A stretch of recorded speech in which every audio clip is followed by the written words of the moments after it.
আসসালামু আলাইকুম। আশা করি সবাই ভালো আছেন। একটি বিষয় হচ্ছে চট্টগ্রাম বন্দর বিদেশিদের হাতে দিয়ে দিচ্ছে। এই যে গুজব ছড়ানো হচ্ছে, এটা আসলে কতটুকু সত্য? এখানে আপনাদের বুঝতে হবে বন্দর আর হলো টার্মিনাল এক জিনিস নয়। বন্দর এক জিনিস, টার্মিনাল আরেক জিনিস। ফুল বন্দর ধরেন চিটাগাং বন্দর সেটা এক জিনিস, আর টার্মিনালটা হলো ধরেন একটা ব্যাংকের হেড অফিস এক জিনিস, আর হলো ব্রাঞ্চ এক জিনিস। এখানে একটা ব্রাঞ্চ খুললে অনেকজনে এখন বিকাশের মতো দেখেন এজেন্ট নিয়ে, এখন বিভিন্ন ব্যাংকের এজেন্ট নিয়ে ওরা পরিচালনা করে। এর মানে তো পুরো ব্যাংকটা এরা নিয়ে নেয়নি, ঠিক আছে? ঠিক সেমনি টার্মিনাল এক জিনিস, চট্টগ্রাম বন্দর আরেক জিনিস। একইভাবে পানগা কন্টেনার টার্মিনাল দিয়েছে, সেটা নিয়ে কোনো কথা হচ্ছে না, হচ্ছে লালদিয়া কন্টেনার টার্মিনালটা নিয়ে সেটাকে ইস্যু করতেছে। ফুল পোর্ট চট্টগ্রাম পোর্ট দিয়ে দিচ্ছে, ঠিক আছে? তো এই বিষয়টা আসলে বুঝতে হবে। একইভাবে দেখুন আমরা অনেকজনেই বলতেছি যে এই একইভাবে যদি রেল খাত, বিমান খাত এগুলো দিয়ে দেয় তাহলে যে কত ভালো হবে। সেটা আসলে মানুষের বিবেক দিয়ে বলতেছে। মানুষে আসলে অনেক অনেক দেখা যায় হেরস্তা হয়ে তারপরে বলতেছে। বিষয়টা হলো দেখুন, কালকে কয়েকটা ভিডিও ভাইরাল হয়েছে যে বিদেশিদের লাগেজের তালা ভেঙে সব মাল নিয়ে নিচ্ছে। তো এগুলো যদি বিমানবন্দর যদি আপনার বিদেশিরা পরিচালনা করে, সরকার রাজস্ব হারাবে না, এক দাগে ইজারা দিয়ে তার টাকা নিয়ে আসবে। কিন্তু আমরা হয়তো তারা সঠিক সার্ভিস পাবো, ঠিক আছে? এখন একইভাবে রেল খাতটা দেখেন পুরা সব সময় শোনা যাচ্ছে রেল খাত লস।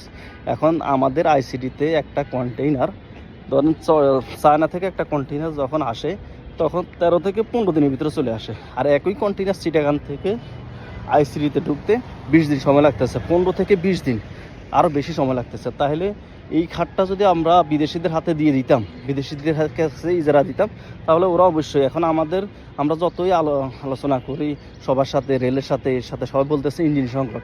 এখন বিদেশির কাছে যদি এই জিনিসটা যাইতে, তাহলে কি তারা তো অবশ্যই ইঞ্জিন সংকট থাকলে সাথে ইঞ্জিন নিয়ে আসতো। কারণ এখানে ব্যবসার জায়গা, ঠিক আছে? এখানে ব্যবসার জায়গা, ইঞ্জিন নিয়ে আসলে এখানে তো লস নেই, তাই না? তো বিষয়টা হলো বুঝতে হবে, এখানে বিদেশিদের হাতে দিলে আমরা তো লস হচ্ছে না, এজারা দিলে তো সরকার এক দাগে টাকা নিয়ে আসতেছে, ঠিক আছে? এটা তো লসের কোনো প্রজেক্ট না যে লস হয়ে যাচ্ছে। এখন একই সাথে যদি রেল খাত দিত, তাহলে এখানে আমাদের আইসিডি এখন এক হিসাব করলে আইসিডি কন্টেনার টার্মিনালটা একেবারে কাজ শূন্যের কোটা আস্তে আস্তে নেমে আসতেছে। একটাই কারণ, সেটা হলো ইঞ্জিন সংকটের কারণে কন্টেনার আসতে আপনার 15 থেকে 20 দিন সময় লাগে, যেটা চায়না থেকে আসতে লাগে 13 থেকে 15 দিন, ঠিক আছে? এই কারণে কন্টেনার এখন এখানে কেউ কোনো আমদানিকারকে কাজ দিতে আগ্রহী না। তাহলে এখানে দেখা যায় আমরা আইসিডিমুখী সিএনএফেরা ক্ষতিগ্রস্ত হচ্ছে, এবং ঢাকামুখী যে ইম্পোর্টাররা তারাও এখানে মাল ধরেন না, ঢাকা এগুলো এখানে ঢুকাইতে পারতো। কিন্তু এখন এই সংকটের কারণে, ইঞ্জিন সংকটের কারণে কন্টেনার আসতে 20 দিন সময় লাগে, যার কারণে এখান থেকে সবাই মুখ ফিরিয়ে নিচ্ছে। তাহলে এতে করে আমাদের লোকসান। আর যদি এটা বিদেশিদের হাতে থাকতো, তাহলে ওরা যদি ইঞ্জিন সংকট থাকতো সাথে ইঞ্জিন নিয়ে আসতো, কারণ এখানে তো ওনাদের লস না, কারণ এখানে লাভ না। এখনও রেলের তো লস না, রেলের তো কোনো লস নেই। কি জন্য? যা ড্যামারেজ দিতে হচ্ছে সবই তো আমদানিকারকদের দিতে হচ্ছে।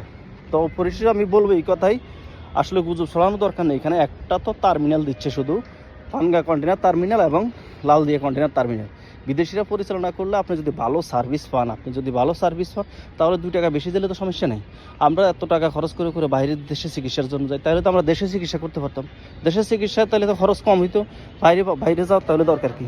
বাইরে যাই এত টাকা খরচ করে, এত বাড়তি খরচ করে, তাইলে আমরা টাকা কী জন্য যাই? ভালো চিকিৎসা পাওয়ার জন্যই তো যাই।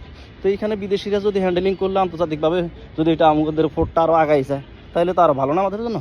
তো আমি বলবো এটাই আমাদের, গুজব না ছড়াই আমরা ভালো কিছুই করি, সেটাই ভালো হবে।